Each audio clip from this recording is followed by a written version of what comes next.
नमस्कार, मैं आरडी भारती और आप देख रहे हैं बिहारी सुल्तान। राजनीति में अपने ऊपर कोई दोषारोपण नहीं करना चाहता। सब चाहते हैं कि जो भी हार का ठीकरा हो किसी और के सिर पर मर दिया जाए।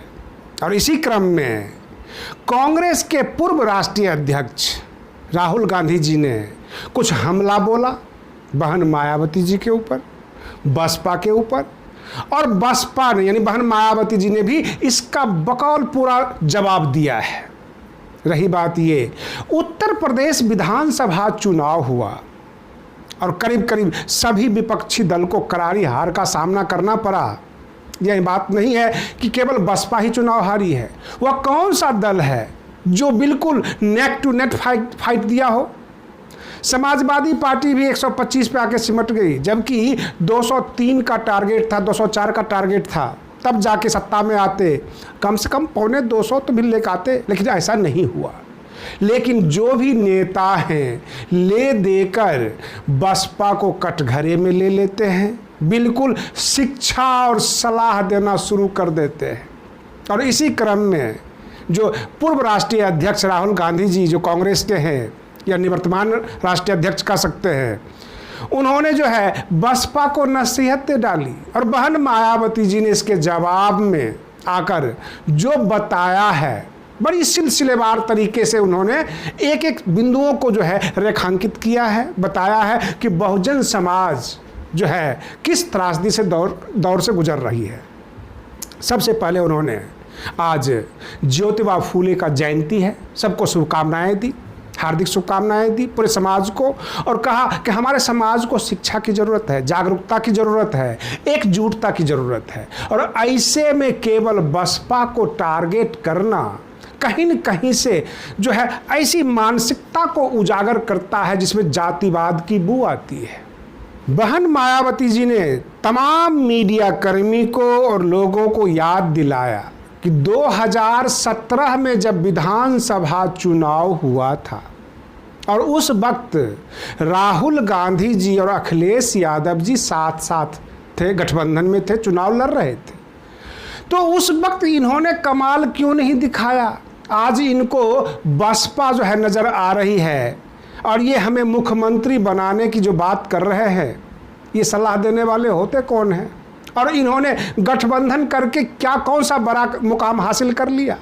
रही बात ये, 2019 के लोकसभा चुनाव में आप सबने देखा होगा कि सपा और बसपा गठबंधन में थी, तब कौन सा करिश्मा हो गया था? ये सोचने वाली बात है। और रही बात ये कि देश की राजनीति में कुछ बिंदु निकल कर आ रही है जिसके ऊपर सोचना अति आवश्यक है। अगर बिहार में तेजस्वी यादव सर्व समाज को एकत्रित करते हैं, उन्हें टिकट देते हैं, तो वहाँ पर उन्हें जो है जीत मिलती है, यानी 5 टिकट में 3 टिकट पर वो जीत जाते हैं। और उत्तर प्रदेश में जब सर्व समाज को इकट्ठा किया जाता है तब भी जीत हासिल नहीं होती है। इसका मूल कारण क्या है?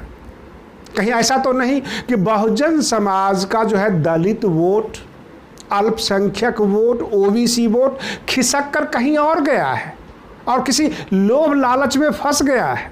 जो भाजपा की चाल है वह केवल बसपा को ही नहीं, पूरे विपक्ष को नस्त नाबूद कर दिया है। वो केवल कांग्रेस मुक्त भारत नहीं कर रहे हैं, वह तो विपक्ष मुक्त भारत की बात करते हैं कि विपक्ष कोई रहे नहीं, यानी राजतंत्र स्थापित हो भारत में।